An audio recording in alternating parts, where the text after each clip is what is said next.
La fresque murale de Bainbridge recouverte entièrement de peinture jaune, bon nombre d'entre vous ont eu du mal à en croire leurs yeux. Plus qu'une fresque, un patrimoine incontournable du paysage urbain qui, depuis plusieurs jours, subit une cure de jouvence pour la commémoration de l'abolition de l'esclavage. Effectivement, ce qui a choqué, c'est le fond. Mais le fond qu'on a mis a été à la demande des plasticiens. Alors le fond a caché ce qu'il y avait et les habitants, les administrants, les personnes, les amateurs, les passionnés ont pensé qu'en fait on s'était permis d'effacer. Jamais on ne l'aurait fait. La ville des Abîmes, c'est une ville d'histoire, c'est une ville d'art. Par plusieurs manifestations, le festival de théâtre, etc. Jamais on se serait permis de le faire. Si la municipalité des Abîmes a tenu à reprendre l'œuvre tout entière, c'est avant tout parce qu'il était impossible de la restaurer.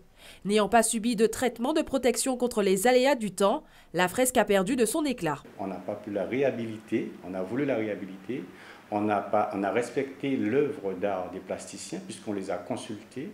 Et là, ce sont ces mêmes plasticiens qui vont à nouveau, dans le même concept de l'abolition, peindre à nouveau sur ce mur. Et cette fois-ci, ce mur va avoir un filtre protecteur.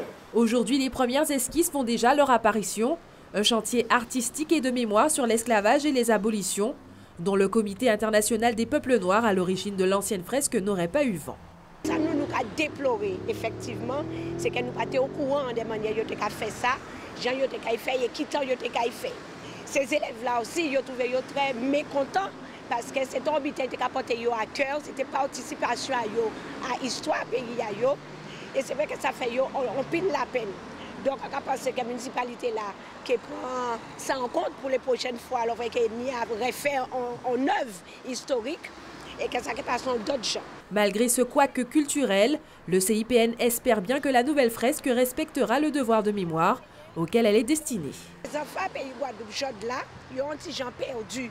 Et nous avons dit si ils ont aussi perdu, c'est parce que tout simplement, ils n'ont pas connaître l'histoire, ou bien l'histoire là racontée tellement malproprement qu'ils ont honte. Et fois cela, ça a été un valet parce qu'ils ont participé à dedans.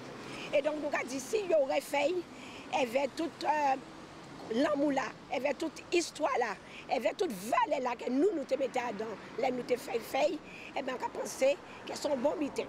L'inauguration de la fresque prévue à la fin de la semaine pour commémorer l'abolition de l'esclavage sera reportée. D'après la municipalité, les averses fréquentes de ces derniers jours ne faciliteraient pas la tâche des artistes plasticiens.